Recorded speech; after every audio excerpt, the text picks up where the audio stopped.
मोर छत्तीसगढ़ के महानदिया गंगा समाना, ओकर तीरे बसे हावय सबरी के धामा।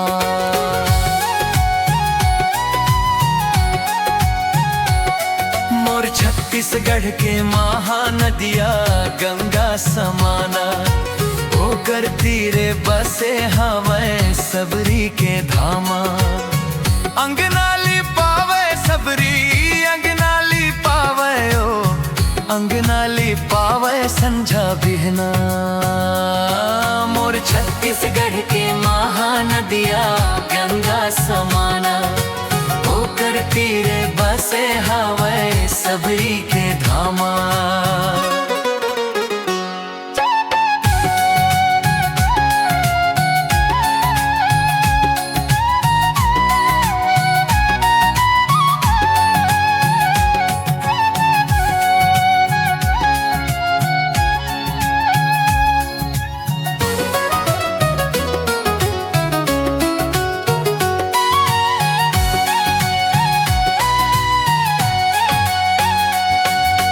जगन्नाथ जी पुरी माँ एक दिन भोग कछु नहीं खावे। कोई दिन सबरी नारायण माँ प्रभु ला भोग लगावे। जय बोलो जगन्नाथ स्वामी, जय बोलो जगन्नाथ स्वामी, जय बोलो जगन्नाथ स्वामी, जय बोलो जगन्नाथ स्वामी। जगन्नाथ जी पुरी माँ एक दिन भोग कछु नहीं खावे। कोई दिन सबरी नारायण माँ प्रभु ला भोग लगावे।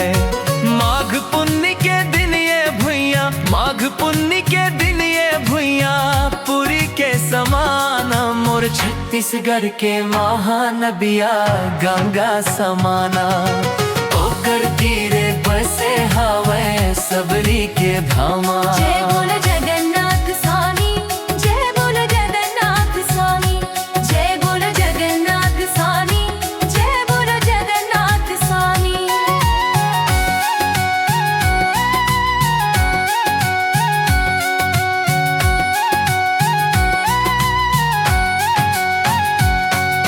ज्वाज्वल्य के जांजगीर माँ बैठे विष्णु भगवन। सबरी नारायण नर नारायण राजिम राजीव लोचन। जय बोलो सबरी नारायण, जय बोलो सबरी नारायण, जय बोलो सबरी नारायण, जय बोलो सबरी नारायण। महानदी हसदेव तीर माँ भुइया जत को पावन। मेघा बोले देवी गाथा तुलसी जय रामायण।